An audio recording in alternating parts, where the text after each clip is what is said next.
This episode of the podcast is presented by TLPBLACK, a threat detection and response platform built by a team of the world's best APT researchers. Get historical passive DNS, live C2 monitoring, searchable network IOCs, curated Yara rules, and fresh malware from honeypots and crawlers every day. If you need actionable data, head to tlpblack.net. Tell them Costin sent you. To at least take a little time and I don't know, I'm scared to say this, but for once I'm enjoying San Francisco. It's like a nice, I went out, the weather's nice, there's, the shopping's open again, and friends are around. You know what? So what I remember about San Francisco when I was there, the last time, I went to one of these, what was it? Walgreens or something like that, and I bought some duct tape and some rope and things like that. Jesus Simply Christ, because what were you doing? you couldn't find them in Romania. It was duct just tape crazy. and rope. Duct tape I and was there rope with you and the last some time you were in matches. SF. What the fuck were you planning? And I We got could've- a big package of all these things which looked like I was going to do something unthinkable, and I need all the rope and the duct tape.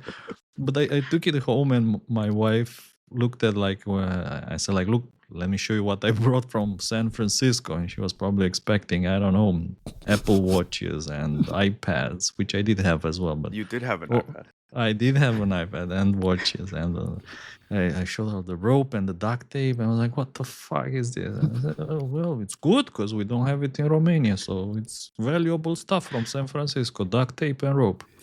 We take so much for granted.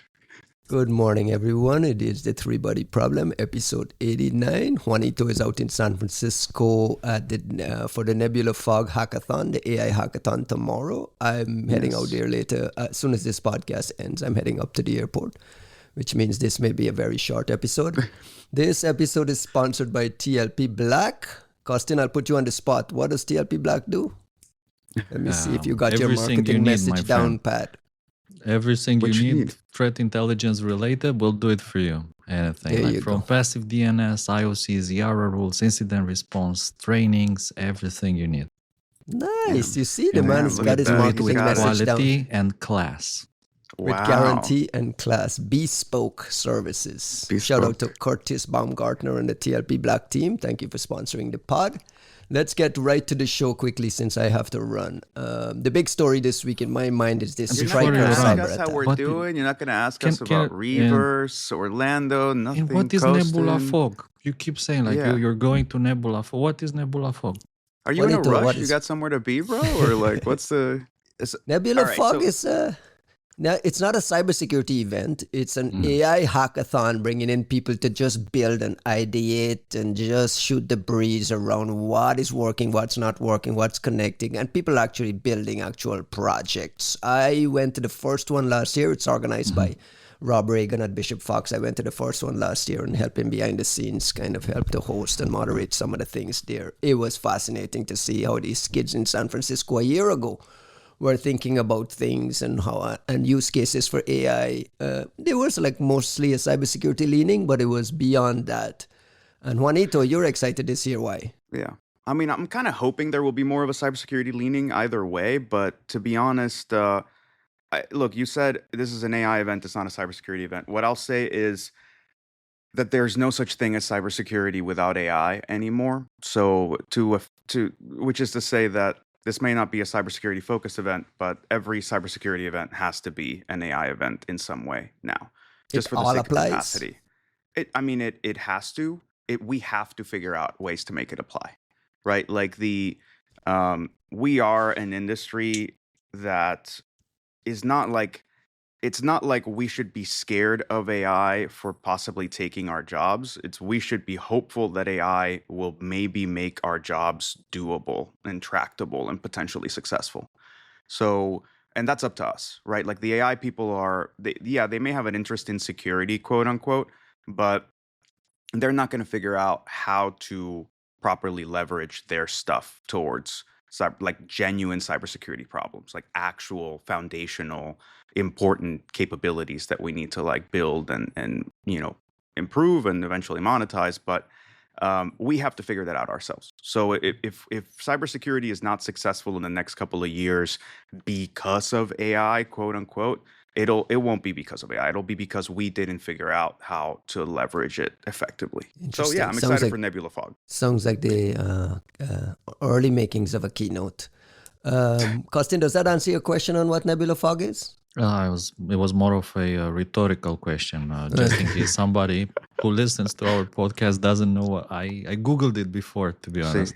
He's thinking about the listeners. But I definitely I thought like, look, this is an interesting event, and perhaps it doesn't get enough traction on X or like on social media. It would be good to speak a bit about it. And I was also curious, by the way, if you guys have any talks yourselves there. No, it's not a conference. There are no talks. Oh, I'm there's bringing no my talks. podcast Okay. gear. I'll be doing some individual episodes there based on some of the things I see. Juanito, just to piggyback on what you just mentioned there, and we'll go off the rails here for a little bit. How are you thinking about hiring in this AI plus cybersecurity realm? Are you more interested in training your people, or are you going out to things like a Nebula Fog and looking for the AI's talent? I'm just curious how companies are thinking about implementing AI internally and AI experts versus just we'll get our cybersecurity people ramped up to figure out the AI piece. I mean, there's several pieces in what you just mentioned, and I want to be candid, but I'm trying to be kind of careful in how I put this, because I think I tend to be very quick and glib to like make jokes, and then like things like this, right? Like employment and stuff like that. People are so touchy about right now that I just don't want them to get the wrong impression. But I don't see a lot of companies that are all that proactive about hiring in general right now. I think the fear is, the corporate stances seem to be overall that everyone is overhired, everyone has too many people. So, how am I thinking about hiring? I'm honestly not most of the time. I am very interested in ramping up my team and our resources, where like we have a wealth of domain expertise for cybersecurity in our ranks. And we actually have a pretty good bench of AI folks, but we don't, like, you need to kind of cross-pollinate that. So a lot of what Labs has been doing, and if you look at the Sentinel Labs publications from the past like couple of months, all of it is security people engaging with AI things. And like some of it I think has done a pretty good job of just like kind of documenting some of that, of saying, hey, I tried this, I tried that, this doesn't work, here's all these terms everybody's using, I don't know what the fuck they meant, so let me like kind of explain it to you. And like it now it's turning into like experiments of, hey, we tried to do X, Y, and Z in threat intel, and this is how it worked, and this is how it didn't work, and so on. But that's my way of saying, like, we're spending a lot more energy sort of trying to ramp up domain experts in security to be AI native and AI experts, and just giving them the resources and sort of pushing in that direction. At the same time, like, I'm not saying there's no room for new talent. And if you have good people who are very good at AI or AI development and so on, I think anybody will hire them. Everybody wants them, whether they know how to use them or not.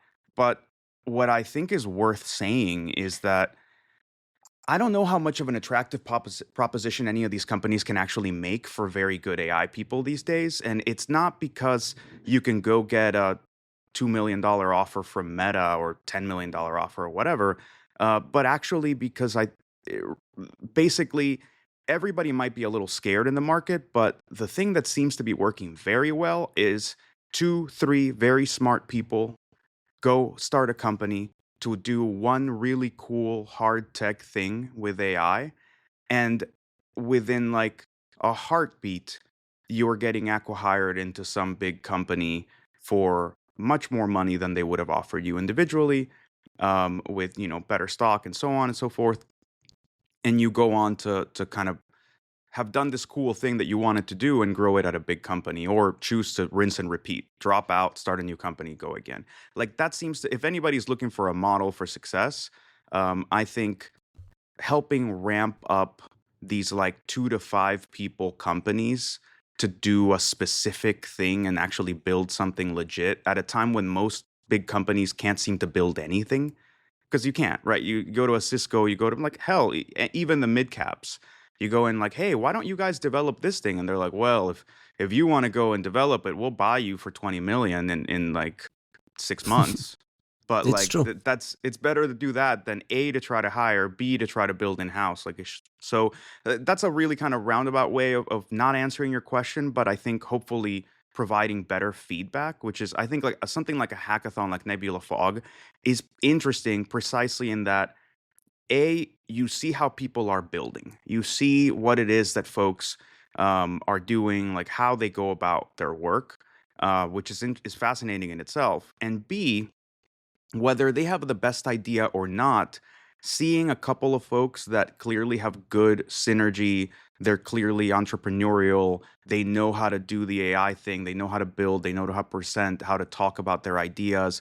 That's the kind of talent I'm interested in right now. Not necessarily to bring into any team of mine in particular or anything like that, but in order to like motivate them to go do their own thing. Yeah.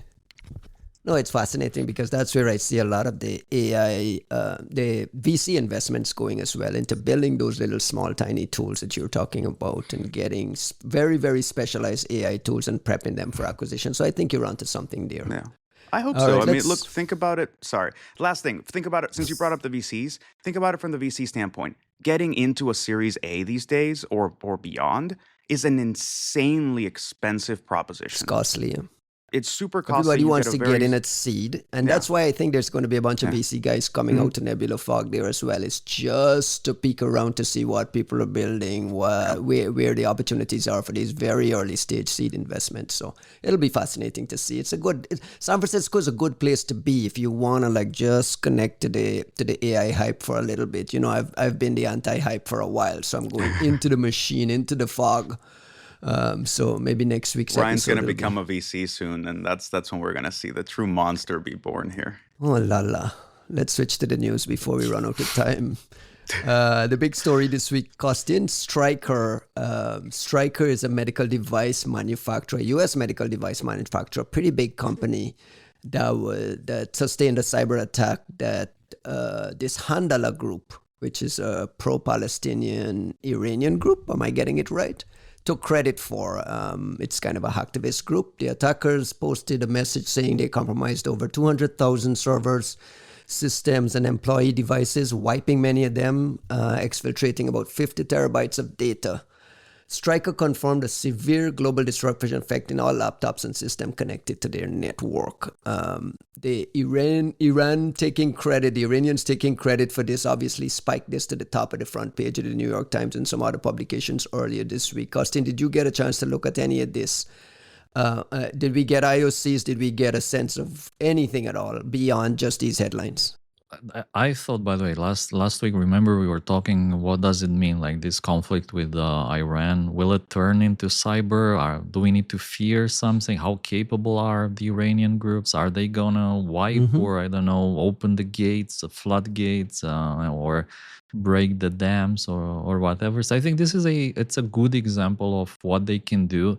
And I think it's good that this happened in the sense that people will become a bit more aware about what is possible, what is on the table, and what are the limits for this.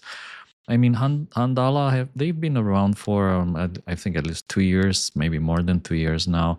And it's one of those groups which I think they're wearing several hats, in the sense that they're kind of an entity associated with nation state sponsored groups, MOIS in particular, so Iranian. And at the same time, they've been doing these ransomware style attacks. They have Telegram channels which they keep getting shut down, so they open new ones. And they constantly target someone or go after someone with wipers, with destructive activities. If you remember, the BB wiper was one of maybe the famous The video was better than the fucking wiper. Like, the wiper wasn't like very capable. What I think is, by the way, in this story with Stryker, which it's an interesting case. In particular, there's this military angle that I think multiple people pointed out, maybe including Kim Zetter, who wrote this extended story on it on her website, which is zetter-zeroday.com. That there is actually Stryker military equipment, which raises a question if this is what Handala were going after, and they somehow mistakenly hit this medical device manufacturer Stryker, which just happens to have the same name. Nevertheless, even if this was not the purpose and it's just an accident, nevertheless, I think it was quite disruptive. We know this has affected employees all across the US, Australia, India, and so on. And in particular, I think that this attack is a really sneaky one in the way this was actually executed through mobile device management. So you know that a lot of people, basically they're allowed to bring their mobile device to work, and then the company installs some kind of an MDM solution, which essentially allows them to, let's say, wipe the device in case the device gets lost, so the company data is still safe. So Is that the Microsoft Intune thing? Intune, right, Yeah, correct. yeah.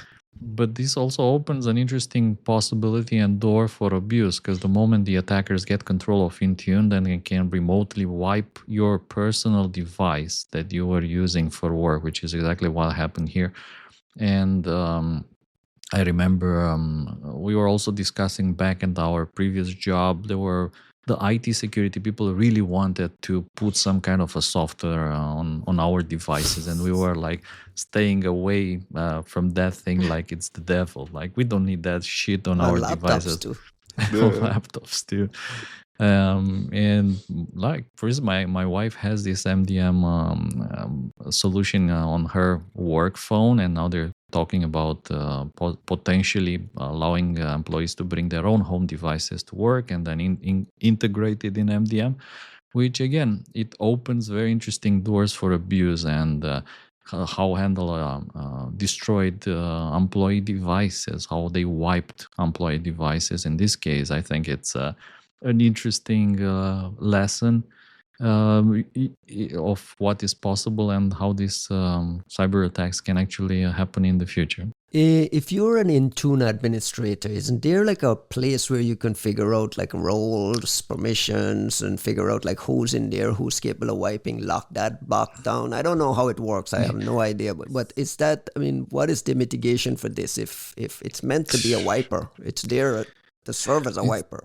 So I think it all breaks down to the way you implement security overall in your infrastructure. And it's like the same issue. Remember that many times we've seen very interesting attacks in which the ransomware groups were actually leveraging the EDR, the security center, the interface to which the EDR talks to distribute the malware. So they were using this security solution to distribute the wipers, to distribute the ransomware to all the endpoints where the EDR solution was installed. And this was possible because, I don't know, there was like no password or no enforcement or no signature enforcement, or in the end, if you have powerful tools and powerful solutions like EDR, like Security Center, which can push scripts, it can push packages and execute them in your entire network, allegedly, let's say, for the purpose of remediation or to implement some kind of a playbook, it can also be abused. So what is the solution here? I guess you can still try to air gap networks to segment them, to limit like the number of hosts from which these commands can be sent to everything. But again, all of this, it increases complexity. It makes it harder to manage. Then suddenly admins cannot do that work from home. They either have to be in the office. The backups, but the backups also need to be secured, and it's always like this balance between convenience and how easy it is to manage the network and even like remediate attacks. And the moment that somebody actually manages to breach you and they take over all that infrastructure, it's pretty much game over. Yeah. To be honest with you, this is where, like, I don't think yes, there are ways that like very engaged administrators could do better, and we encourage them to do better, right? Like that's almost always the mechanism that we have available to us, and we do well to encourage it.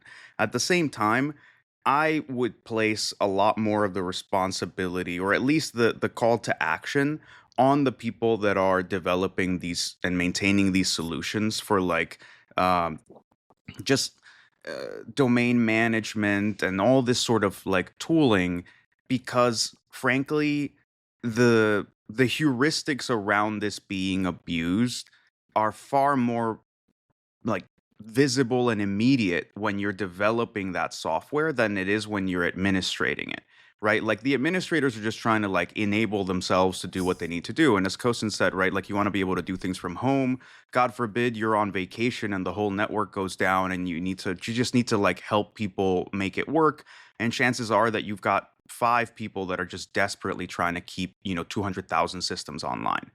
So when I look at that, I think of the MDM solutions and like GPO policy capabilities in like sort of in AD and these other places where you go, okay, what should these admins be able to do without any friction, right? Like maybe you do need to wipe one device or two.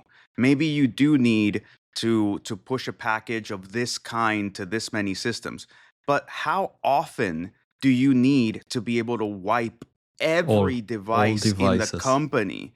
Like how often should you be able to push a package at every system and an executable package at every system and have it executing this in that way with no friction whatsoever? I'm not saying you don't need the capability. I'm sure that there are good reasons, right? Like, oh, I need to push an update, and like it's a critical update. I need to force all these machines to update. Okay, I'm going to push an executable package that has to go off at this time of day for every computer. Yeah, sure. But no friction, no 2FA, no, hey, I need you to like, fuck. For how often this might happen, you could literally have somebody call them and give them a code, and you know what I mean? Like there's ways that you can do this, and I really do think this is an area where I'm not trying to fault the manufacturers all the time or give Microsoft shit in particular. Like any EDR that has like remote management capabilities, including our own, you need to stop and think about like what is the actual workflow around these things. And some of these are nuclear options. And if you have a nuclear option in there, no, you don't necessarily take it away, but there should be 2 people, pressing, unlocking the keys at the same time, right? Like there has to be something. Just to kind of expand on this example, I mean, look, I don't know if Handala figured this out on their own, but this is basically the mechanism that has spread most It's of a the wipers ransomware in chains Ukraine. everywhere, And but even in the ransomware as ransomware well. groups everywhere, they're Yeah. abusing these RMM tools everywhere, like Screen But Connect and these things. dude, you're thinking RMM tools. What I'm thinking is like GPO policies, right? So like the Russians would log in, they would in the Ukraine conflict, right? They already had access to these garbage fucking appliances, and they were just sitting on the appliances without nobody was going to notice that they were there because there's no way to secure these stupid appliances. And they already had admin passwords because they'd been sniffing the network. They'd just been sitting there sort of watching things. So then you use the admin creds to hit the domain controller, and then you use the group policy overrides from the domain controller, and you can just literally as an administrator push the wiper onto every computer and have it execute. It was like that's why they were able to just hit one network after another, because if you were already in the perimeter, you already had the creds, and you knew where the AD was, then it wasn't going to take anything for you to like have it execute a package across the entire fleet. So those are moments when I don't know that I can look at the admins and say, hey, you guys need to do better. You can and you should, but some of these problems are just far more ingrained in what the technology is allowed to do that it shouldn't be. Austin, I asked you about also IOX and you didn't You asked answer. about IOX, and I forgot to say that at least I have not seen any IOX from this case. At least me. One of the things that do we know how Handala got in? I saw mention of identity-based attacks where they do exactly what Juanito just described. They sniffed some credentials, got a hold of some credentials, logged in, figured out the Intune admin access, and did this mass wipe event. In that case, like when the primary attack vector is identity-based, like how do you go about thinking about your perimeter and thinking about how your network is set up when it's a password, a login, a pivot, and a boom? Well, I would typically recommend like combination of canaries. We've had Things Canary as a sponsor. Harun's company, yeah. So shout outs to Harun and his company. They made some like really interesting technology. So combination. What's a potential use case of a Things Canary that would help pinpoint this?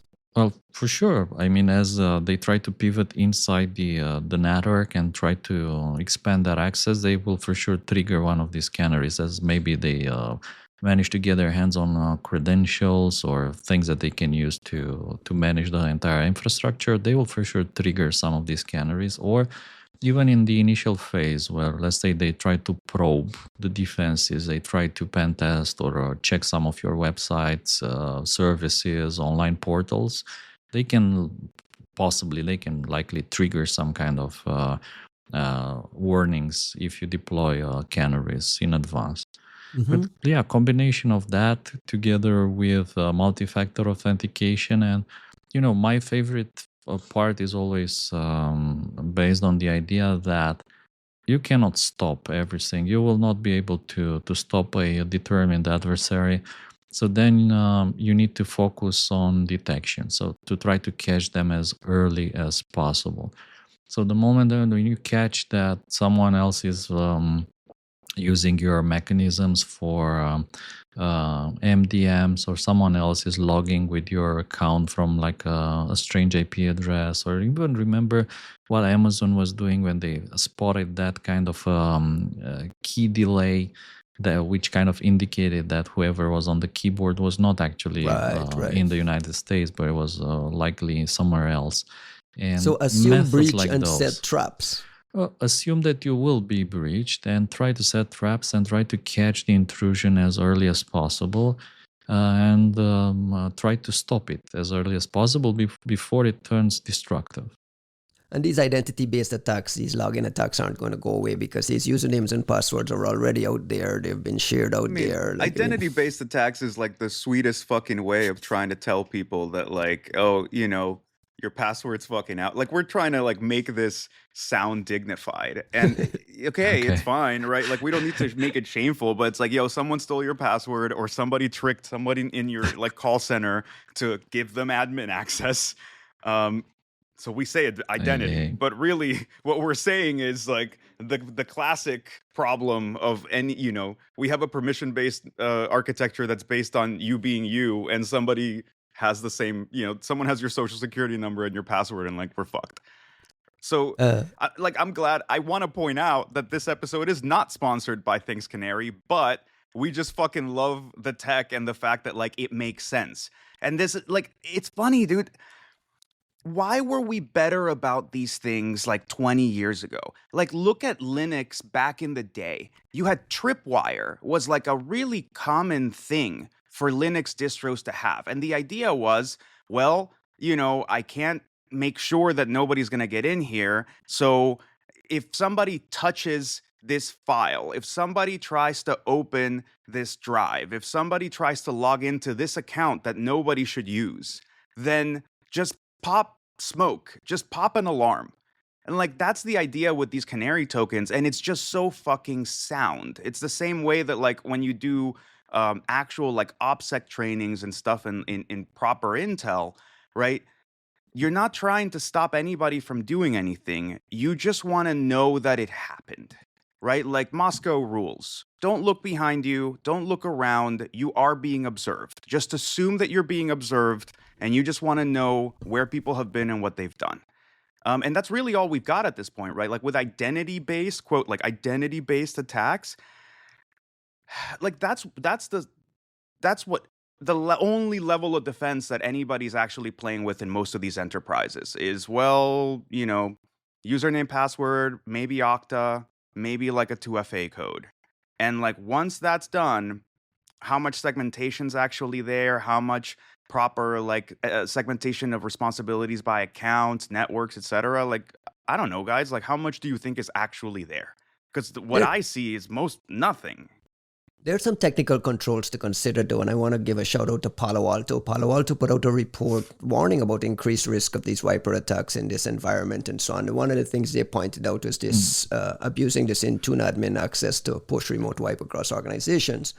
And the other thing, their big recommendation is things like eliminating standing admin privileges and moving to just-in-time access. Like, why isn't that the default versus we have to go figure that out? And then the other thing on the mass wiping event that you guys mentioned is Palo Alto mentioned this need for automated alerts on these mass wipe events. If more than 5 or 10 devices start getting wiped in a short window, the system should like auto lock the admin. Like those are like, I don't understand why isn't that the default? And that's touching on what I was saying earlier about like I put this on the manufacturers, like the actual maintainers of these code bases. And look, let's take that problem. Let's put that responsibility like a little bit closer to home. This is a problem of PMs, of product managers. Like there is this school of product management that thinks that like user friction is a sin, no matter what. And it sort of tends to constantly preach this idea of reducing user friction. Yeah. Don't get in the way. You need to make everything easy. Like product adoption and continued use is about how smooth and easy and just everything just works. And you forget that there are things that should not be easy and should not just work. Like you want them to work when you need them to work, but it should not be fucking easy to wipe your entire organization yourself, right? You can make that as a mistake.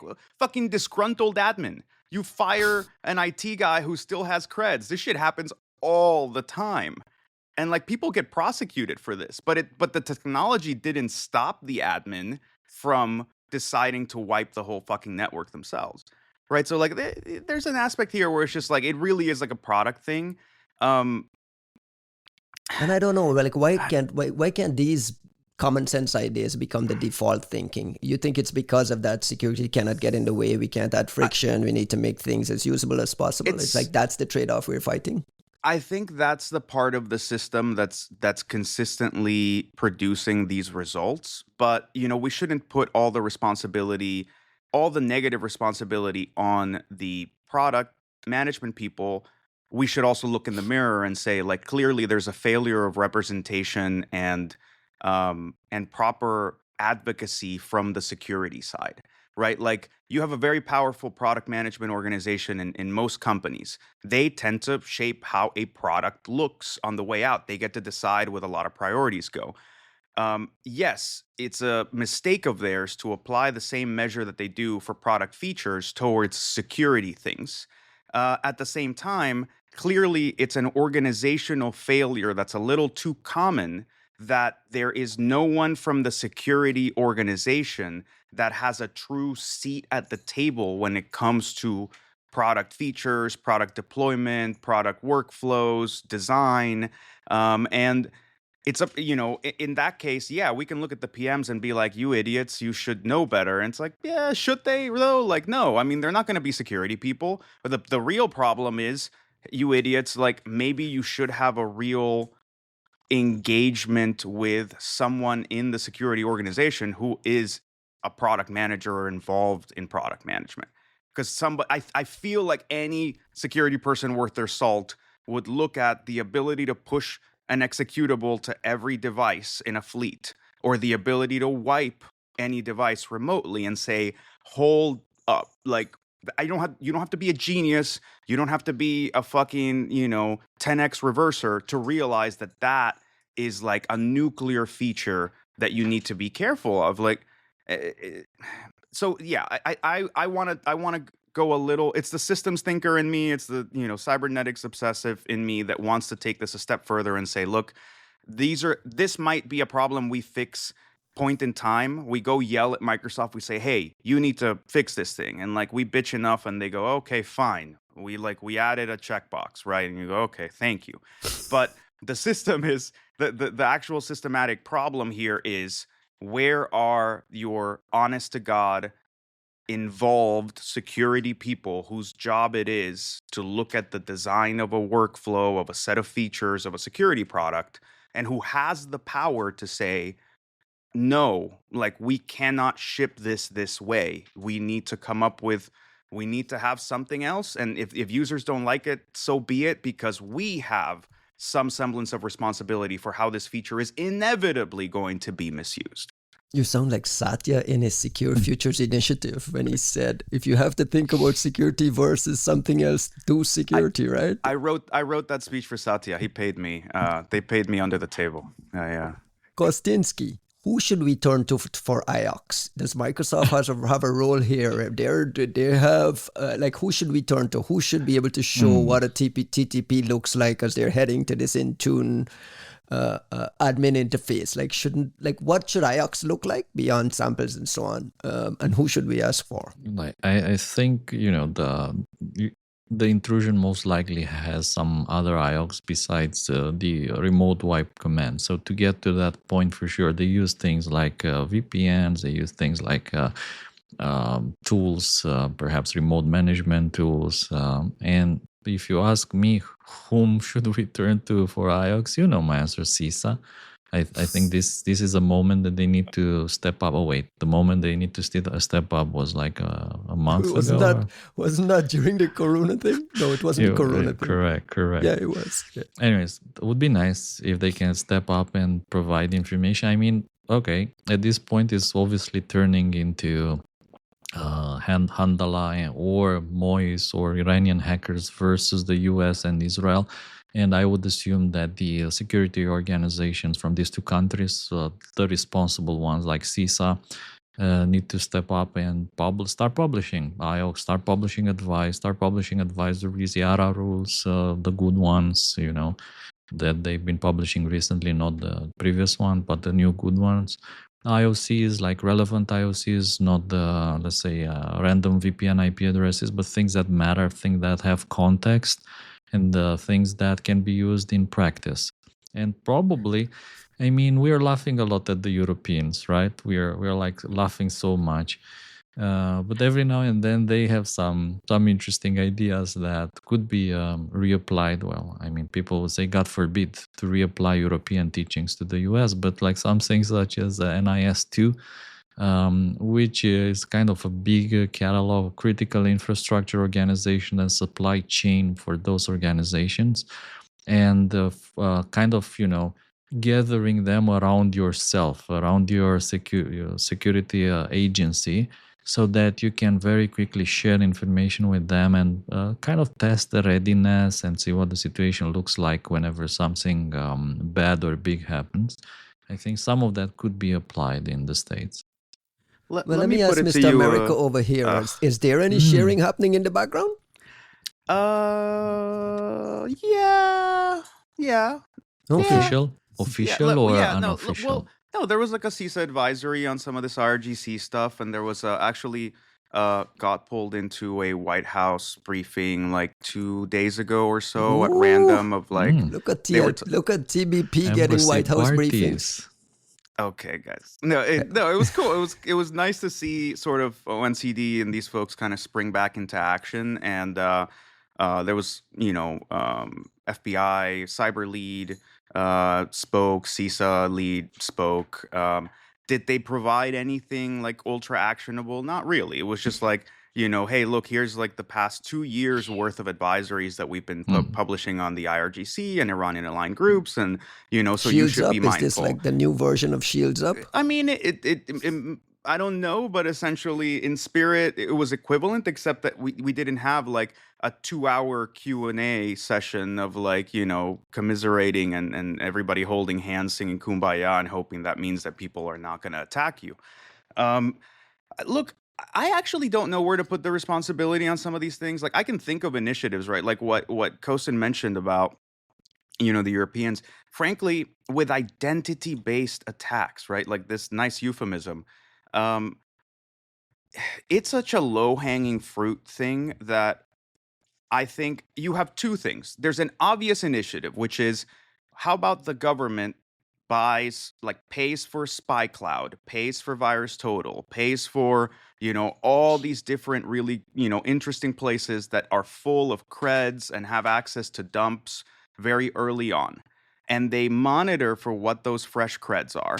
And they go, oh shit, here's a medical manufacturer. We're going to go reach out to them and, make sure that they have rotated these creds.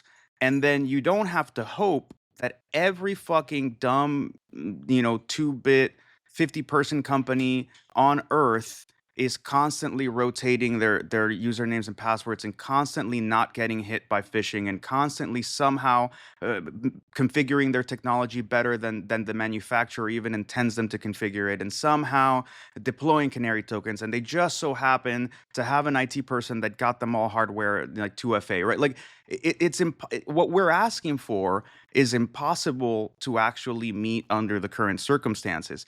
And I think the other issue and the reason that the targeting is so wide and so basically intractable for us is that journalists, like, this is where I got to look at you guys. I love all of you, and especially anybody we quoted with this story. Like, you're doing a great job and thank you.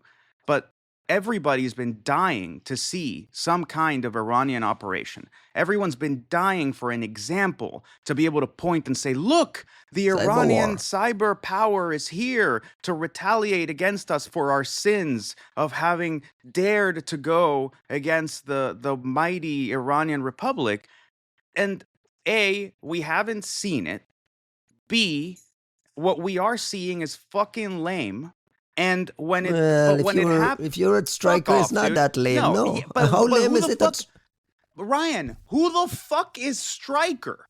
Like, they picked a company out of the fucking phone book and they said, here, boom, that is. I don't know. Did you read? Did you read the fucking story that Brian Krebs put up? The fucking demand thing from Handala, and it's like Stryker, a central Zionist company in who's like part of the Epstein circle of blah blah blah, and you're like, bro, it's a random medical manufacturer. Good on you that you figured out how to fucking wipe this company. And all we're going to talk about is the fact that at some point, maybe they had a government contract. At some point, maybe they did whatever. What they are affecting is a bunch of fucking hospitals and people that actually need medical services. And it's not the drone company. It's a company nobody knew existed or mattered in any fucking way 2 weeks ago, and now that doesn't mean it's lame, though. How does that make it lame when there's an entire company with 200,000 servers compromised, 50 terabytes of data stolen, 50,000 employees, 50,000 employees affected, and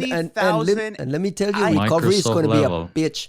Yes, it's gonna all suck, but guys, I tell you, I warn you already. We just bombed the absolute fuck out of their whole government organization, their whole country. They killed the supreme leader. And your retaliation, your grand strategy, your amazing access into everything and critical infrastructure capabilities, and oh my God, they're gonna melt us from the sky, cyber power, is to take out a 50,000 person company that has nothing to do with this. And I think that needs to be said that way because they're lame as fuck. They're lame. They're so lame. They might have had other capabilities. Handala isn't it. Handala is just some 2-bit fucking group that's just been a nuisance ever since the Hamas-Israel war. And all they did was fuck around with a couple of random companies here and there. And half the time they were lying about what they were able to accomplish. And we don't mention any of that. We just go, oh my God. The great Iranian cyber power has just dinged us. They have brought our comeuppance. This is the find out phase of our fucking around. And it's like, no, it's just some lame fucking group of assholes who just got creds to a company, which they didn't even probably know was the wrong company because it wasn't the drone manufacturer. It wasn't anybody involved with the war. And then they wiped it. And if this was a ransomware group, we would be having all kinds of conversations about the fact that they targeted a medical organization and a medical support company. And instead, we're sitting here going, oh my, oh, the Iranians, they did us dirty. How the leopards have eaten our faces. It's like, fuck off. Come on, What do you guys. need Like, to see? What do you need to see that makes them not lame? Handala? See, this is what I'm trying to figure out from you. Is like Iran in is- general, yeah. How is like Iran in general Look, going to look like? Not lame.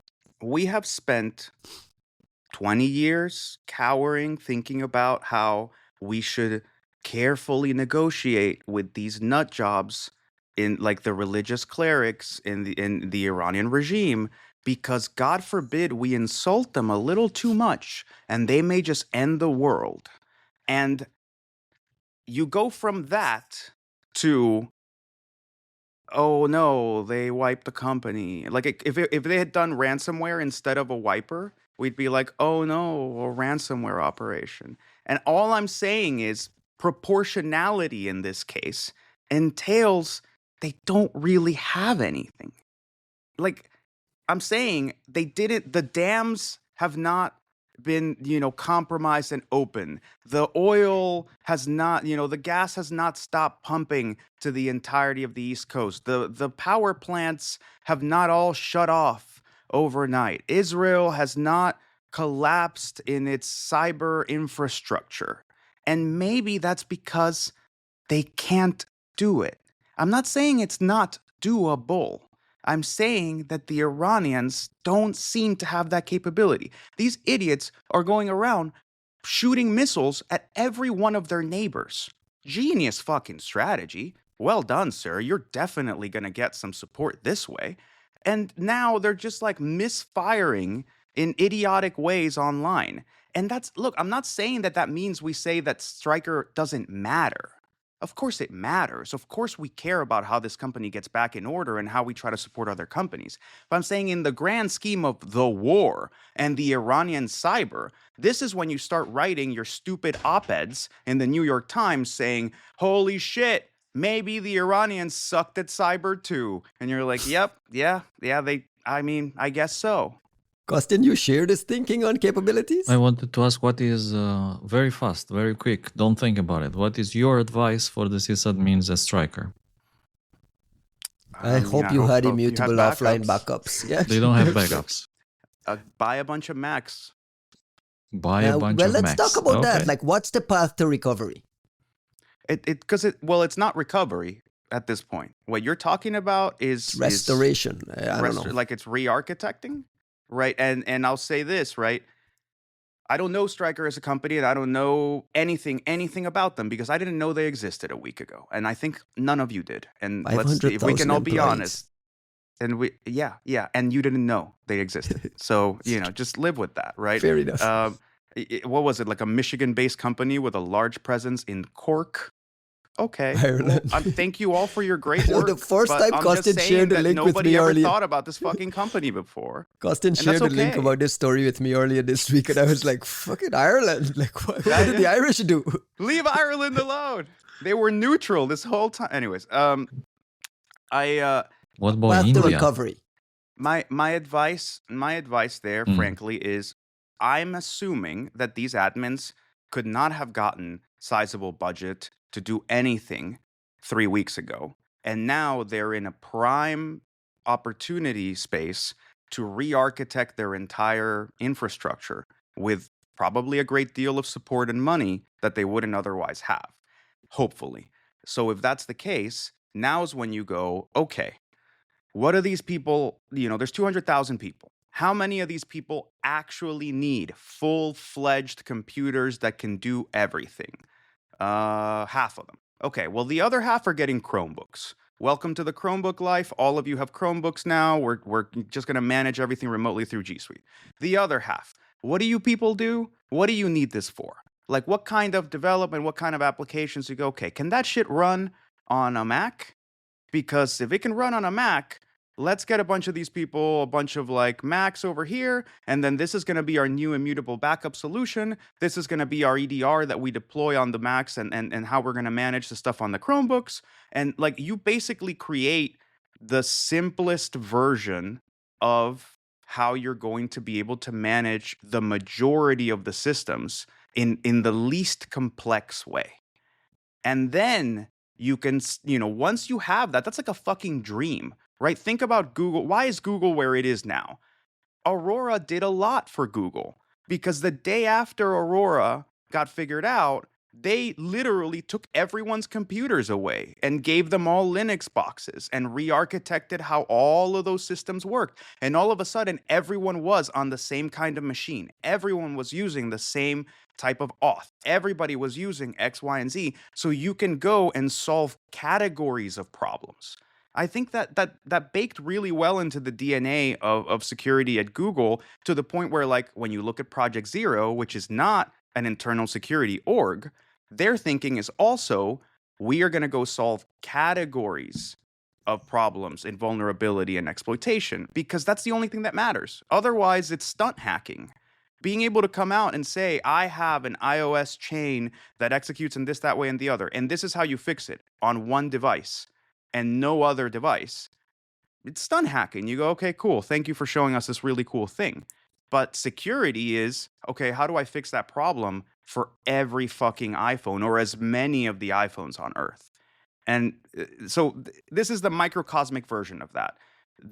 Today might be the coolest day, like the most fucking painfully stressful day, but maybe the coolest day for the Stryker sysadmins, because you could sit back and go, okay, this is the only time we're going to get these motherfuckers to pay for re-architecting this network. Whatever we buy today is probably going to be the same thing that's going to be here until the next time people remember that we're here, which is probably in like 20 years. So like, now's the time.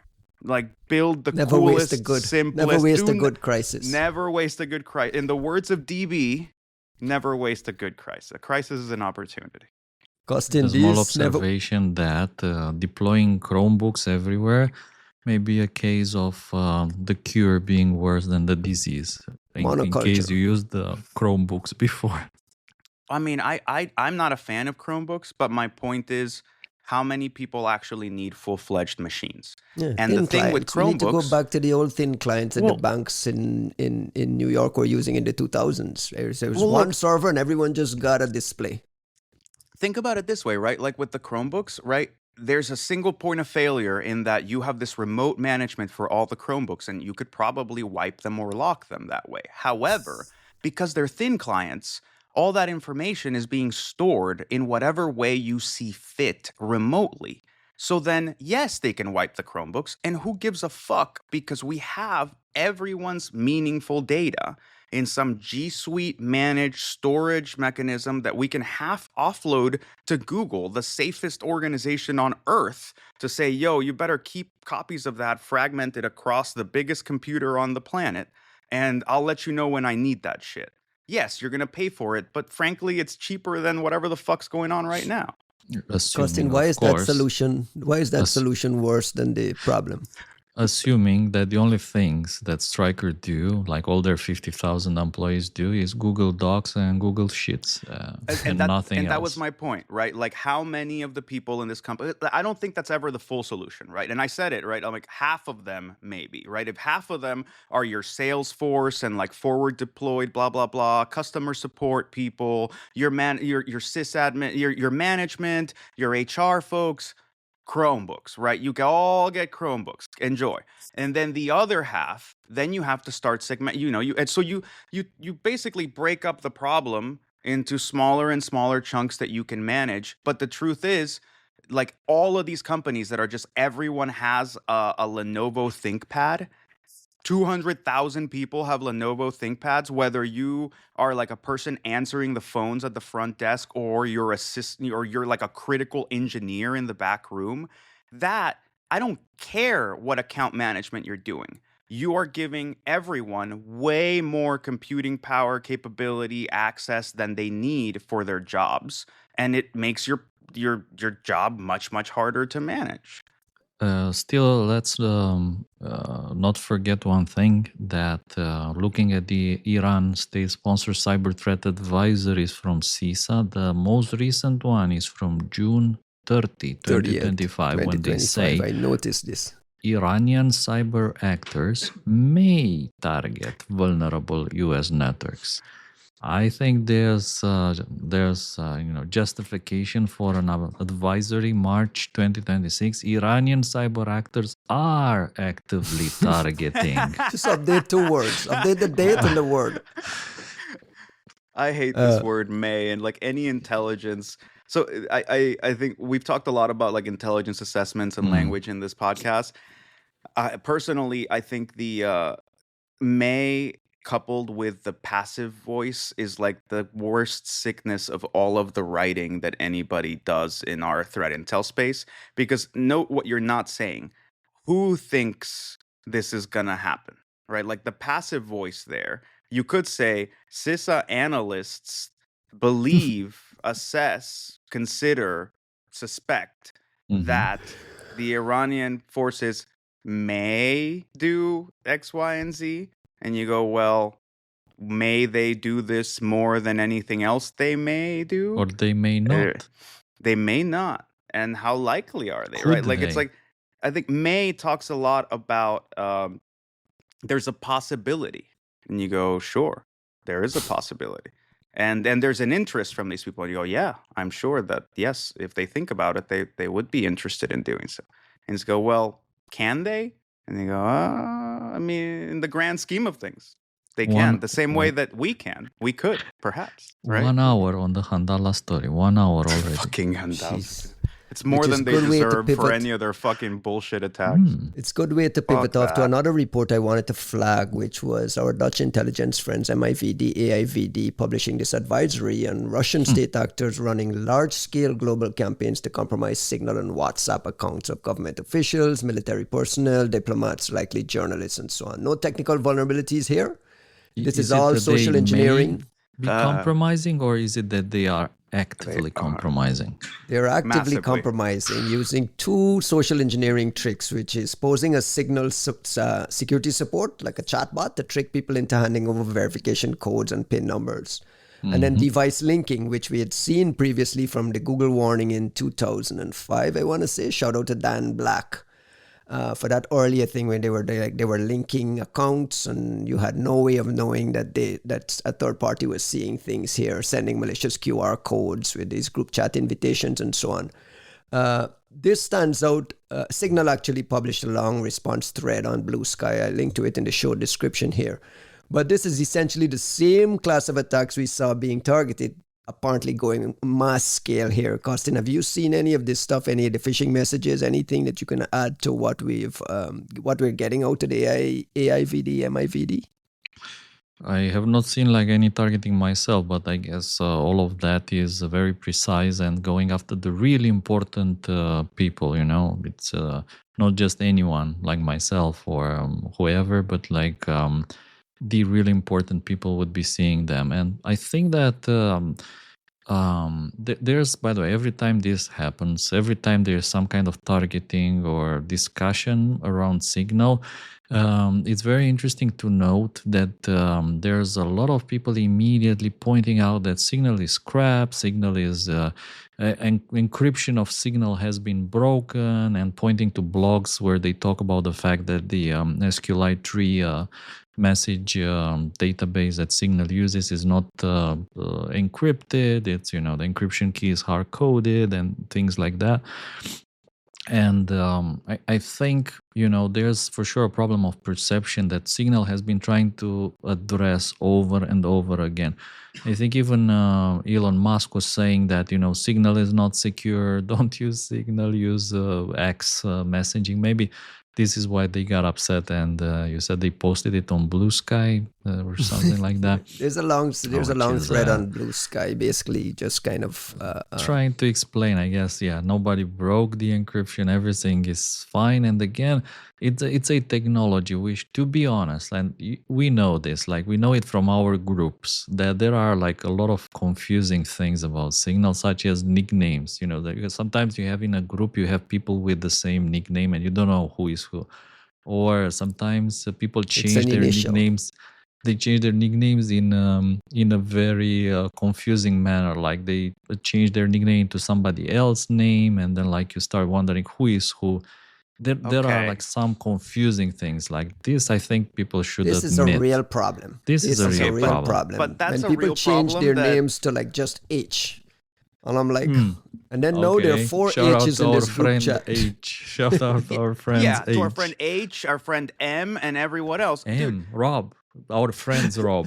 There's bro, several all Robs. of our friends Robs. But okay, but let's talk about this. This is where I disagree with Signal, and we've been complaining about this for a while, and I haven't heard any kind of meaningful engagement from anybody at Signal. So forgive me if they're engaging somewhere I haven't seen. But like, look, we all stand Signal. We all use Signal a lot. The move with the usernames and decoupling things from phone numbers and decoupling them from usernames where the usernames themselves are private was asking for these quote unquote identity-based problems to become a thing. This was not an issue with Signal 2 years ago. Phone You number were was a able- problem though. Like relying on people's phone number was Phone an number inherent design problem. It's an inherent problem when it comes to a certain amount of like privacy and management of that, you know, being Well, able to this is attack what you somebody built the because app you have for. the number. Yeah, but that's not the only possible problem. And I think what they ultimately did, it solved a theoretical problem and replaced it with a real problem, which is that we're decoupled completely from any kind of identifiers. Even if we're friends, I look at Kostin's thing and I can't see his username. So I cannot in any meaningful way verify who I'm talking to. We have group chats with there's like 4 people with the 1-letter name, and they can change that name and they can change their picture. And the last time I bitched about this on this podcast, I changed my name to Ryan Narain and put Ryan's picture, and nobody knew the difference between either of us. And true. that's a real and simple problem that's affecting everyone in your user base. And you introduced it to fix a problem that exists but was not subject to, I think, a similar level of abuse.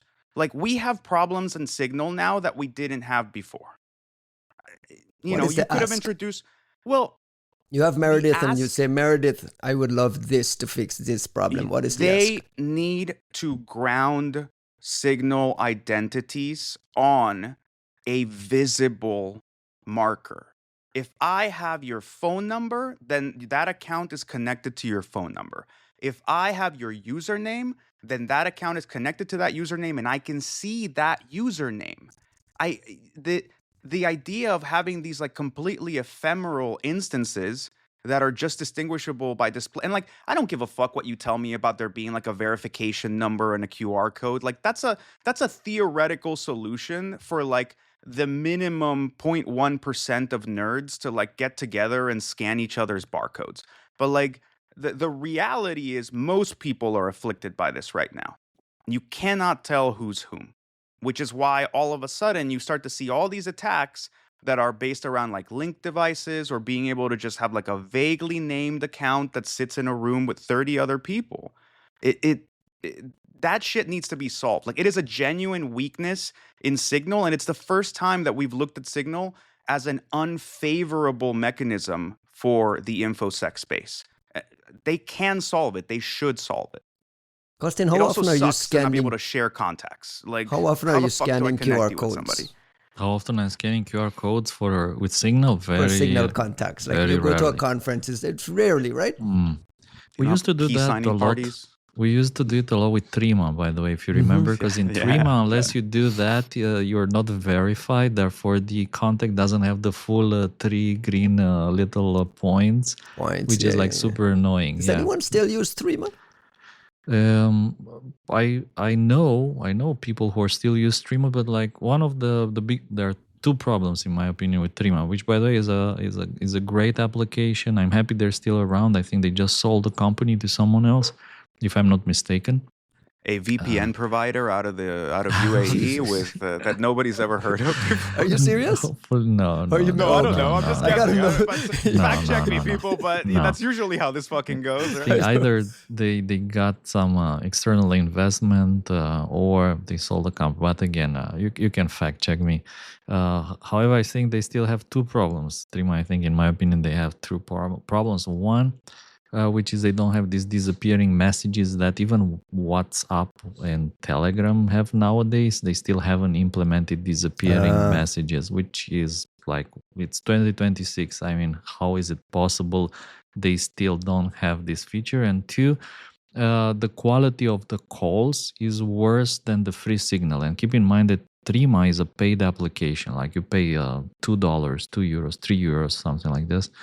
And it's a paid application, but the quality is worse than Signal that is free, which is why most people use Signal. I think, by the way, there's also the possibility, and we were joking about it, that someone is messing with the Trima calls just to get people to use something else and stop using Trima because, you call someone and the call dies, or the quality is bad, or like it doesn't connect, or you try to dial them like 5 times before you get through.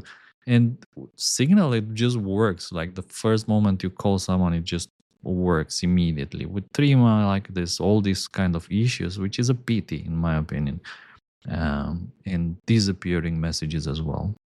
Is there a Signal best case use case document? Never send classified information regularly. Is there a way to regularly check your device for this linked contact thing? And we talk about Signal here, but there's also a lot of WhatsApp targeting going on along the same lines. And the linked devices on WhatsApp is also the same problem. It's kind of having the same WhatsApp experience on the browser, which is web.whatsapp.com. You can link the devices there and have both on things. Like, what is how do people... I think that Signal have really grown a lot. They've grown to the point where they start needing thinking about a threat intelligence team, some like more sophisticated internal security team, who maybe they should start thinking about, trying to identify rogue connected linked devices. So trying to identify that maybe both of your devices are in the US, and then there's a third one which just appeared that's connected by a US VPN,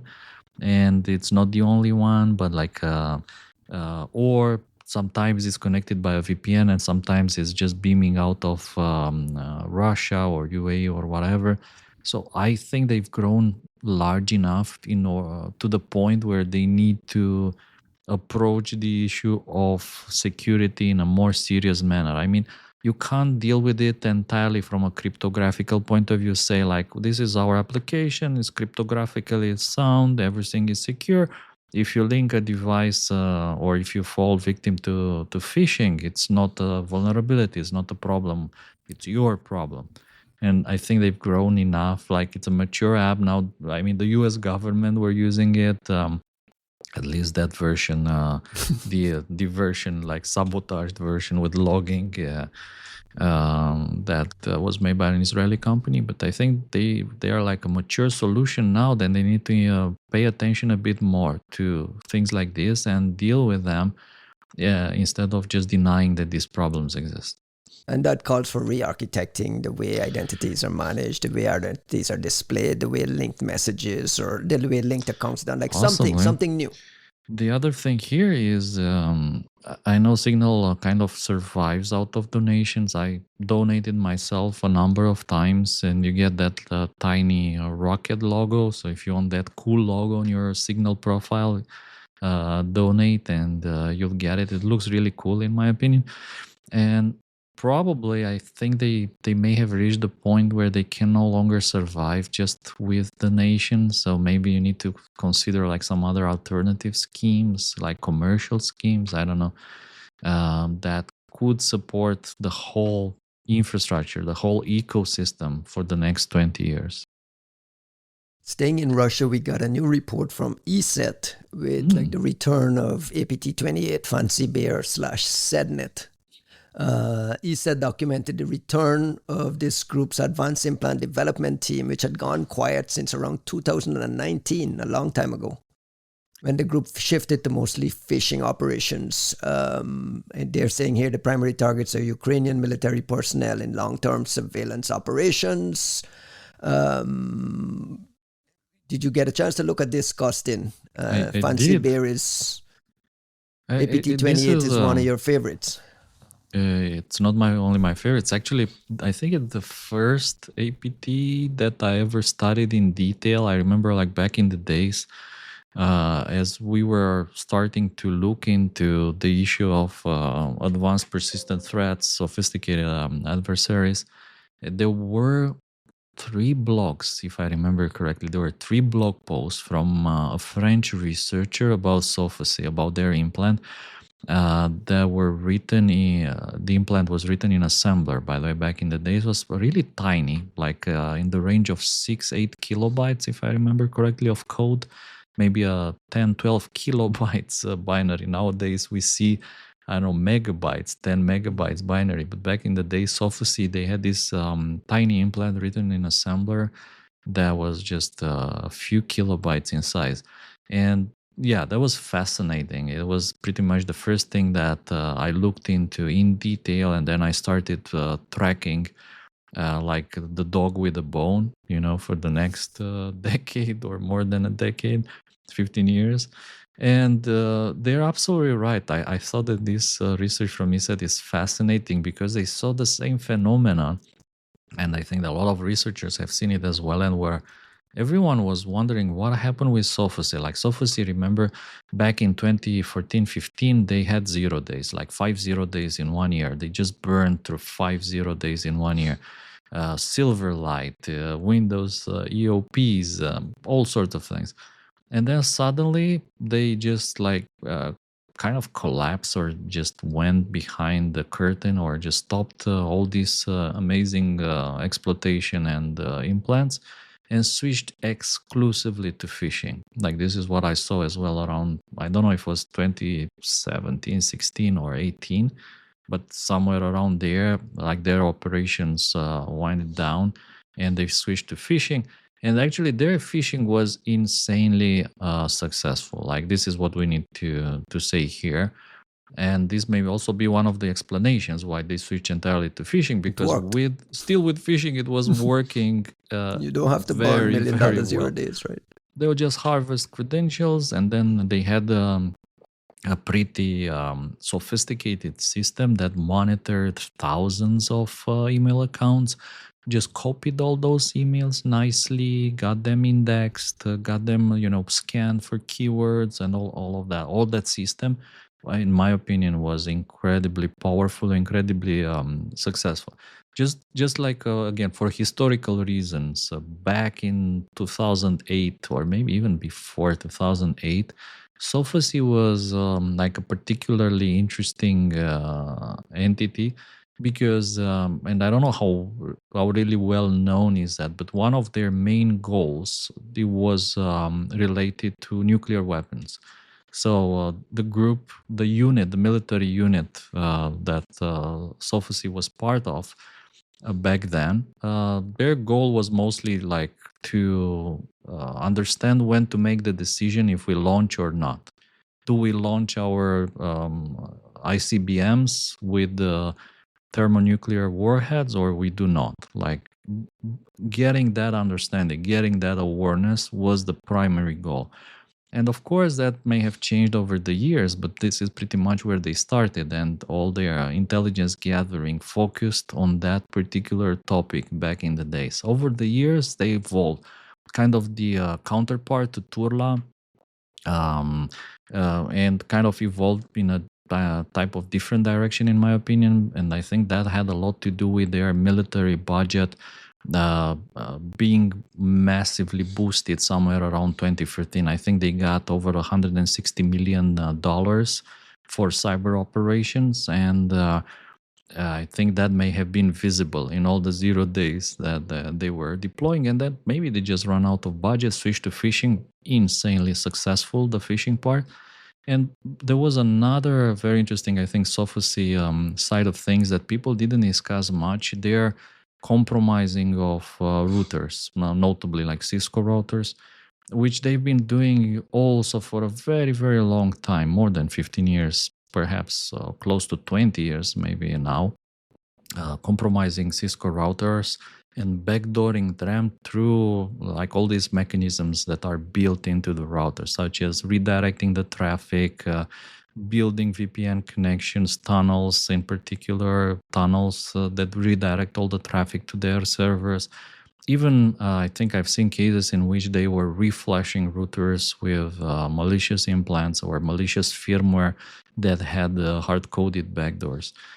And it's interesting that they did stop all that crazy stuff for a while. And it's also very interesting to see this research from ESET. I was so happy when I saw it, because they do point like what happened, like where did these developers, because they had the developers writing X-Agent, X-Tunnel, which are the two most famous tools from Sophacy.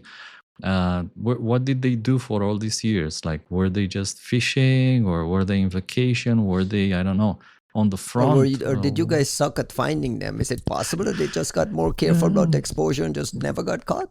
I don't think so. No, it just felt that they switched to phishing, like a philosophical change of mind. Like we don't do implants. Maybe now all this implant business is the other guys. You know which other guys I'm talking about. And we're gonna refocus our efforts for phishing. And I guess they at some point they realized this is not enough. So let's do a bit of implanting again, and rebuild some of our tools, improve them, improve X-Agent, improve X-Tunnel, and let's redeploy them in Ukraine.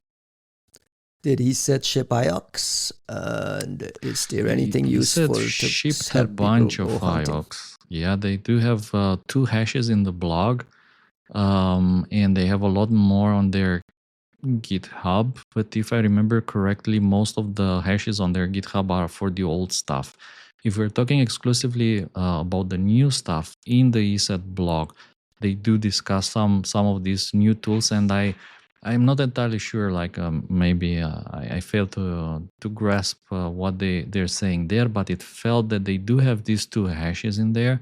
But they're also discussing some newer tools, which is not clear to me if they do share the hashes of those newer tools that look similar to these older tools. So it may very well be that, of course, they're sharing some hashes, but at the same time, they do have a lot more for their private intelligence customers, or their private reporting service. Juanito, anything to add to the ESET thing? Did you get a chance to look at it at all? Yeah, I did actually. I'm glad I did, because frankly, it was a good report,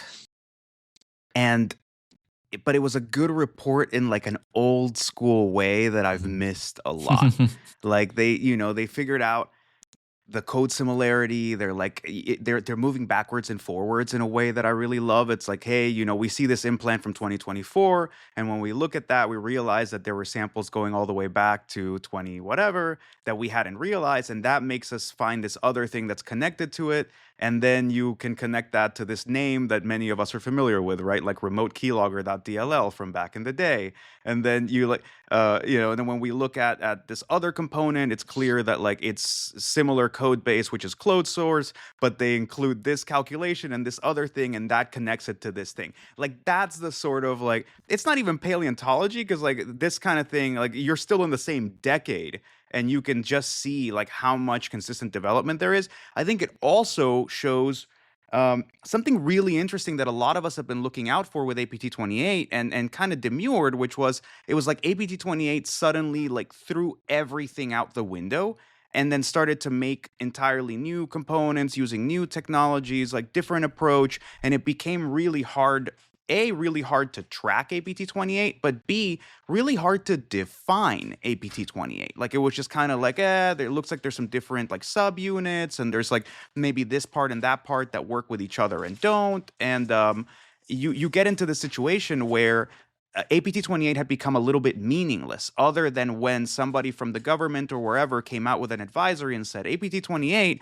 is using this, that, and the other to do X, Y, and Z hacking, and the only reason we think it's APT28 is because they call it APT28, but we have no other way to connect it. So to now see, oh no, look, the code base from like the original developed stuff for APT28 is still active, still available, and being like maintained, and we just hadn't noticed this part. We hadn't seen this other thing. It just tells us that like there's more to the mystery that looks the way we would expect it to, and it's just right there. We just hadn't picked up a thread. So this is, I think, really important work by ESET, and I think it kind of invites everybody else to go backwards and go, what the fuck did we miss? Did APT28 just look a little bit different and we just didn't fucking catch it? And they've been around same as they always were since 2018, or what? Shout out to ESET. These guys are always pushing out good work. Yeah, I think What do you guys they're make? doing an amazing job at publishing about these Russian APTs. And I remember there used to be a time when there was like a constant, how to call it, race between ESET and ourselves, who's going to publish more reports about Russian APTs. And I think around, what was it, maybe 2020 something, they just like started publishing so much. And I think that was also partly because of their visibility in Ukraine, because it was widely being deployed in Ukraine. So they were getting all these goodies from there. And the amount of RU APT research they were publishing just went through the roof, beating almost everyone else out there. Interesting stuff. What do you guys make of Poland? Polish ministers confirming that Poland identified an attempted cyber attack on the servers of the National Center for Nuclear Research. They said the attack was thwarted, but in a statement, all safety systems operated according to procedure. We think this is real, or we think this is just someone scanning something? Because there's no IOX, there's no details, just kind of, oh, and by the way, we suspect it might be Iranian, which is like, what do you guys make of that story? One first. Look, there's no details, but also there is an attempt at nuance, right? Like even the story itself is kind of like, they say Iranian, it could be Iranian, but it could not be Iranian. And the fact that we don't have details, to me, like it was the first thing I told you, Ryan, I'm like, this could very well be like, I'm not saying it's not a real attack. It could very well be, a DDoS thing or whatever. At the same time, I refer you to our previous conversation about Handala, where it's like, I mean, Iranian groups are loath to do really stupid shit left, right, and center. And like, it's not beyond them to try to do some attention grabby bullshit at a completely random target in a totally unrelated nation to bring in maybe the strongly worded concerns of like a bunch of people that have just sidelined this conflict completely. But it could very well just be a fucking DDoS from people that Handala have used before. Like, if a non-Sudan were still around or whatever, or somebody else just kind of pretending. So I appreciate the heads up. I also appreciate the nuance of it. And I think it's important to keep it as like tamped down as possible until told otherwise. Because as far as Poland goes, I'm still hung up on the part where the Russians very really actually tried to shut down the power in late December. And I don't super care if the Iranians kinda sorta touched a nuclear research center the wrong way. Right? Like that is a bullshit thing that's a maybe and has no real effects versus a very real thing with a very clear attribution and very clear like ill intent at a time of not war against the civilian population that we all seem to just kind of be like, well, okay, no problem, keep going. All right, we're running out of time. Costin, you got anything to add to that story? I think there's an interesting angle here that maybe people missed. However, us in Europe have, seen as a big thing. It was just at the beginning of March that I think Poland announced that they are willing and interested to take the steps to develop their own nuclear weapons, which is something that hasn't happened in a very long time. Like the amount of nuclear powers who have nuclear weapons has been pretty much constant, I think, since the 90s. Maybe who was the last one? Was it Pakistan? I think probably. So the fact that Poland wants to acquire or develop their own nuclear weapons, I thought to me was like a huge story. And the Prime Minister Donald Tusk, he also said that he was in discussions with France to get nuclear-capable jet fighters to be stationed on the Poland territory. So I wonder if this is one of the reasons for this attack. I don't know if it's proper to call it an attack, because like the language is more along the lines that there was something that was stopped before it had any chance to do anything. So maybe that's not necessarily an attack, depending how you define it. If I send a phishing message to you and your IT guy flags a phishing message that would have led to some sort of identity-based pivoting, is that an attempted cyber attack? And I'm curious about it because I see a lot of companies will ship a threat intel report on some targeting they're observing, and it's based on 2 emails they saw being sent to very specific people, which are targeting.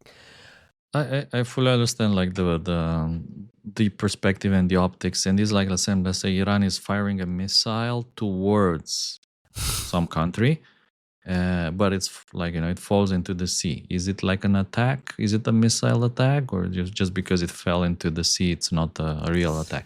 I guess it depends. It depends on also on the impact, how serious that attack is, and what. Like in this particular case, what the Minister for Digital Affairs, and I like how you said in our document, the Polish digital minister. And I was wondering, is that like a real person, or is it some kind of an AI? He's a digital AI, which is a minister as well. And bear with me, but the reason I'm saying that is, I think because Albania, they do have something like that. They do have like a fake minister. It's not fake, it's real and quite competent. You're being digital. A little specious. Like money. Don't be so speciesist, Ryan. What is a speciesist? You just because it's a synthetic being does not mean that it's not a real being, okay? It's a little holophobic. Of course. The doctor in Star Trek Voyager is a real person, of course. Yeah. According to Anthropic, it has consciousness. That's right. One of the best episodes in Star Trek Voyager. You had the same thing in Westworld, right? When you look at the board meeting of Delos and like there's an AI in charge of the decision making. Look, all I'll say is this. That's all sci-fi, whatever, as Ryan would say, hooey fooey. But at this point, I will say, to what extent would we actually have better judgment in government and different policy positions if these people were actually consulting some decently well-built, actually purpose-driven, high-end reasoning model, I think is meaningful, right? Like, not just, can they go talk to Copilot? Like, no, we're better off if they don't talk to Copilot. They don't need to talk to Copilot. But like, if you could actually do, I don't know, like research briefs and like summaries and things, they might actually read some of the bills that they're signing, is all I'm saying. Two things we shouldn't forget to mention, which is that remember we had those very similar discussion about this cyber attack against the Poland power grid in December, and we didn't know like, is it real, how serious it is, like all these politicians, and then the Polish CERT came with the bomb of a report, like that amazing report, which showed that it was like really serious. So I think that the Polish CERT has the potential to publish something really cool about this nuclear cyber attack or attack against Kostin is always asking for goodies. Stuff. He knows how to ask for goodies. And you see it works? I was just going to say, you know how to ask for goodies and it actually works, because last week you were we were all complaining about the absence of documentation from Apple and the absence of samples on Coruna, this exploit kit. Lo and behold, Apple released 2 patches this week, iOS 15.8.7 and iOS 16.7.15. One patches 1 bug, the other one patches 4 bugs, 3 WebKit bugs, and a kernel bug, if I remember correctly. And Apple's documentation says this update brings that fix to devices that cannot update to the latest iOS version. And they actually documents that this was WebKit vulnerabilities associated with the Coruna exploit. So explicitly calls out Coruna, ships some patches for some older versions of the operating system, the iOS that cannot update to the latest iOS version. That part I'm a little lost on, if you can explain that bit to me. But in addition to that, we got Clem from Google actually sharing samples. So Qasim, not only did you get word from Apple confirming and patching and updating things, but we got samples. Did you get to play with the samples? What do you make of your requests coming to pass? Hey, of course, first of all, thank you to Clement and to Google and to all the people who approved and actually made it happen. And we did get some really interesting samples. And by the way, one of the things that attracted my attention with Coruna was that the Yara rule, Google actually in their blog, Google published 2 Yara rules. One for the plasma loader for the implant itself, and another one for these HTML pages, which had this obfuscated JavaScript. So it's more like a signature for the obfuscated JavaScript used in the exploits. And from the Yara rule they published for the implant itself, actually only 3 strings were hitting on the samples that were available from the Chinese. All the samples that are now everywhere, all over the internet. Only 3 of those 20-ish strings in the Yara were hitting. And I was wondering, why aren't the other, strings hitting? What is going on? And it does appear that somehow Google has a set of different implants, or different modules would be maybe a proper word here, than the ones that are being delivered from this website. So I think that they probably have been watching this for much longer than everyone else, and they got their hands on some really interesting ones together with samples that have the equivalent of PDB paths, like the Mac OS or the OS X or the iOS Mac O equivalent of PDB paths that allow you to see some of the internal file names. So when they compile this thing, and it looks to me that the people who are deploying the kit, they do have access to the source code and they have access to the whole framework. And when they compile it, sometimes you can see where it was sitting, and you see the internal names of these modules. And I think one of them, for instance, Helion, it didn't appear anywhere else. So it only appears in these new samples that Google posted. So it's a wonderful capture. It's a wonderful capture of samples. Perhaps the only thing which is not entirely clear to me is if all these samples are coming from the Chinese, or some of those samples that Google posted are actually related to the Russian deployment of Coruna, which took place in the summer. Why does that make a difference? Well, it would make a difference, in my opinion, because it would indicate perhaps that the Chinese didn't get it from the Russians, and then you start wondering, how did the Chinese get their hands on this thingy, if not from the Russians? And if, let's say, the Russians were the first to acquire it, where did the Chinese get it from? And these subtle differences in the samples that are now in the wild and those samples that Google posted makes you wonder, of course, where did the Chinese get this stuff from?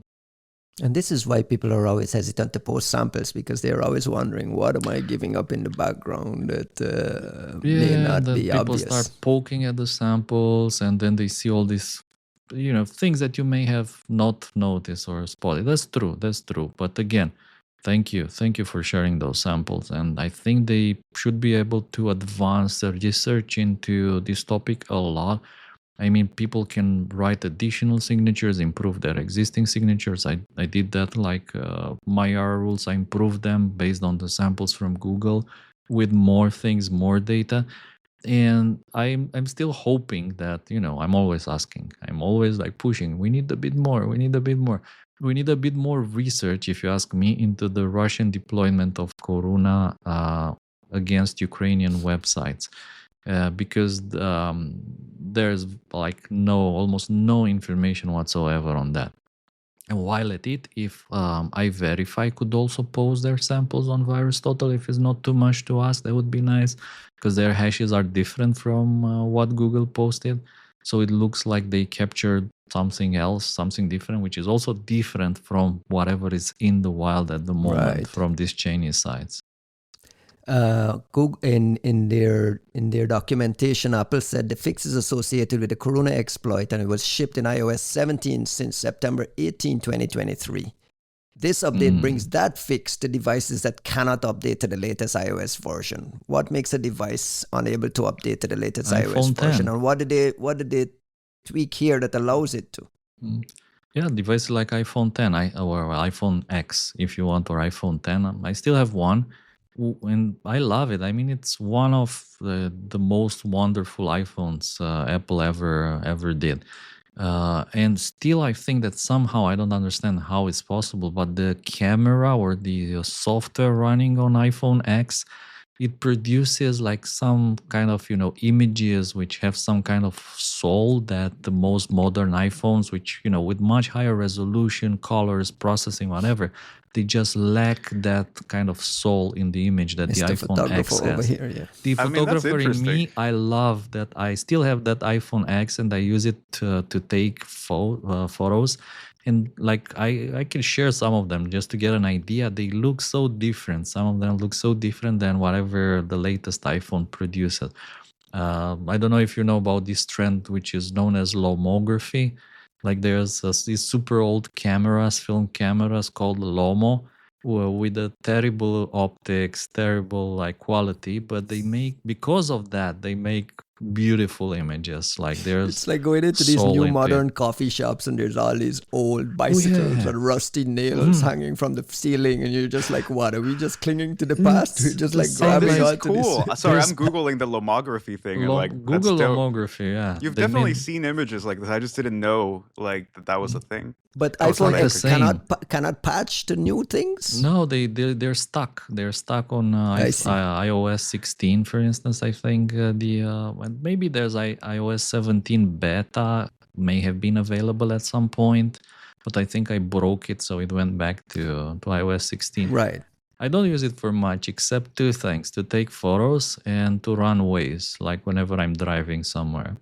Right. Is it a surprise to you that Apple didn't make it available earlier? Like these patches were not made available for iPhone 16. Just not supported any longer. They're not supported any longer. Updates. But if you have, because then if you have documented evidence that it's being used in these kind of targeted attacks against these extremely targeted people, that Apple always uses this language, they know that these people are on iOS 15 and 16. Like, don't you have a responsibility? Look, I know people who still have iPhone 8s, and I know people who even have iPhone 6, and they're super happy with them, like really happy. It's going to last forever. Well, I mean, there is a difference, right, with the iPhone X part is I believe that's when you get the whatever vault, right? Like there's a certain amount of like some generational change with the secure enclave. I believe that was iPhone 10. And I bring it up because I assumed you had an iPhone 10 because that's kind of my understanding is that's sort of gold standard for being able to do a certain amount of like debugging or reversing of certain components in the iOS world. After that, like you don't have the right hardware. Right. It's the last one supported by the Checkmate exploit, right, for jailbreaking. After that, you can't do it any longer. Yeah, just that. I just assumed that's what we were going for. All right. Yeah, I never sell. I never throw away my old iPhones for two reasons. One, it's good to keep them in case you get some new iOS. Maybe you find something cute that somebody gave you into one of those older iPhones, and it's always good to keep them around in case you want to jailbreak them or play with some old iOS versions or see how they differ from the new ones. Are you surprised we haven't seen a Kaspersky report? I'm very surprised. Like, I mean, with I don't want to sound like I'm bragging or anything, but I do remember, like, back in the days, we were, whenever a story like this dropped, we would just jump on that story and dig the shit out of it, like search everything you can imagine in all available databases, caches, detections. You have to imagine Anton and these them. guys are doing that though, right? I hope they are. Yeah, I mean, Boris for sure, Georgi, probably I guess it takes longer. I tell you when it takes longer. The only time this takes longer is when you find a lot of shit. So when you find a lot of shit, then you need time to go through it. That's when it takes longer, because otherwise you find something very fast, very quick. So the longer it takes Kaspersky to push something means the bigger, the more they have, right? The bigger the cannonball will be. Yeah. What's the meme of, like, the guy just sweating bullets? I wanted us to get to this cybersecurity strategy from the White House along with an executive order around fraud, but we're out of time. I promise we're out of time, but we'll get to it. So I gotta run to the airport. Like, literally, I'm closing the laptop, pushing it in my bag, and heading to the airport. Close the show with some shout outs. Juanito, you first.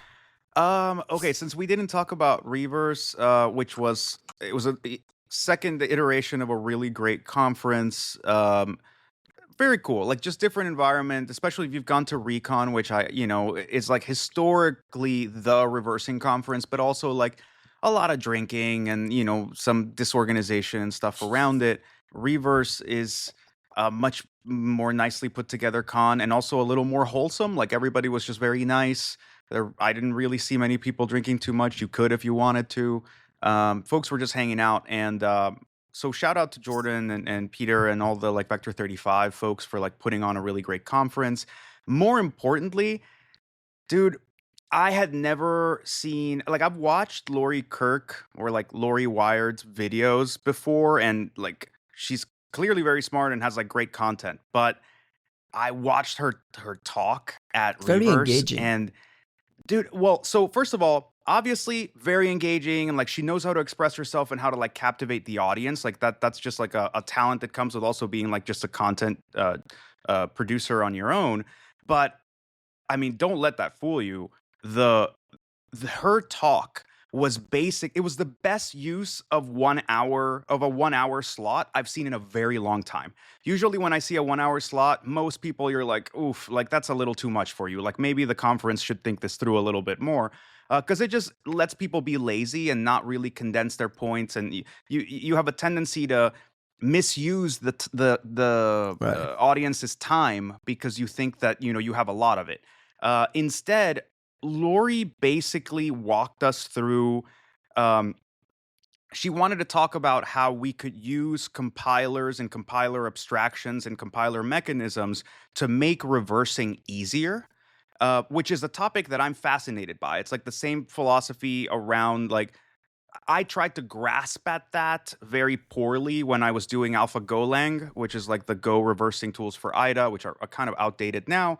And Nicole Fishbein and I worked on something similar with Project Oxalic, where we were trying to do Rust reversing tools. And, like, most of what we were doing was kind of like coming at this same approach of trying to get the compiler abstractions to work in our favor, but we didn't have, like, I wish I'd had Lori's talk as a guide years ago to try to approach that project, because she went through the universe of everything that goes in the compiler, how the compiler works, how the compiler and the linker, and everything, just sort of how they fit together, what levels of abstraction with each flags, how each thing would be defeated, then how we would work through that part, and, like, mapped all the concepts of how these things build on one another. And, like, look, we do this, we fix this, we can do this, now we can do that. Like, it was just this master class in compilers, like, taking advantage of compilers to deal with, like, more abstract languages, and a lot around, like, LLVM and so on. So I'm excited for that video to come out,